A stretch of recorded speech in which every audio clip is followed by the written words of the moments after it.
Greetings and good morning from the Brain Gauge channel.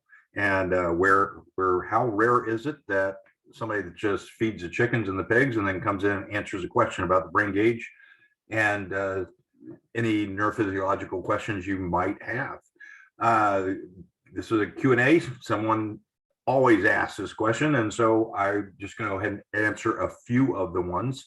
And it's how does the brain gauge differ from other methods? And does it need a baseline? So let's share the screen and I'll just show one little slide, keeps me on task.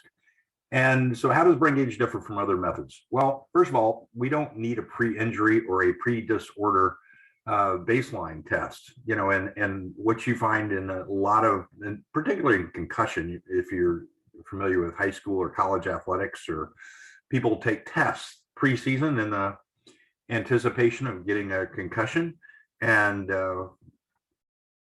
they take that test, and then 1, 2, 3, 4 years later they might get a concussion. They'll compare the score from that test that they just took, and then take a look at the previous score that they took pre-injury and compare it.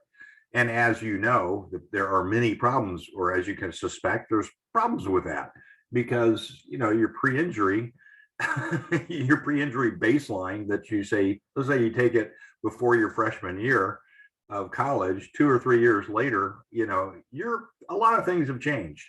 But anyway, there's a lot of reasons that we don't take baseline measures. We don't require baseline measures. And it boils down to the fact that when we started, we thought we'd be working, or we actually have, we wanted to work with people coming in off the street who had an injury and did not anticipate either an injury or having a neurological disorder. So, if you've got migraines, it doesn't really help you very much. Say, oh, I started getting migraines, I guess I should have been tested 5 years ago. Doesn't really make any sense. Anyway, that's the long and the short of it. But one of the things, if you want to hear about more about the baseline measures that we do internally, take a look at the accuracy and illusion video that's on this channel. Next, no reliance on self-report. What that means is, when you come in and when somebody comes in and says, hey, how you doing? And you say, I'm fine. Okay, usually that's really not very reliable, because you're using your brain to determine how good your brain is working. And it's really not a really good measure.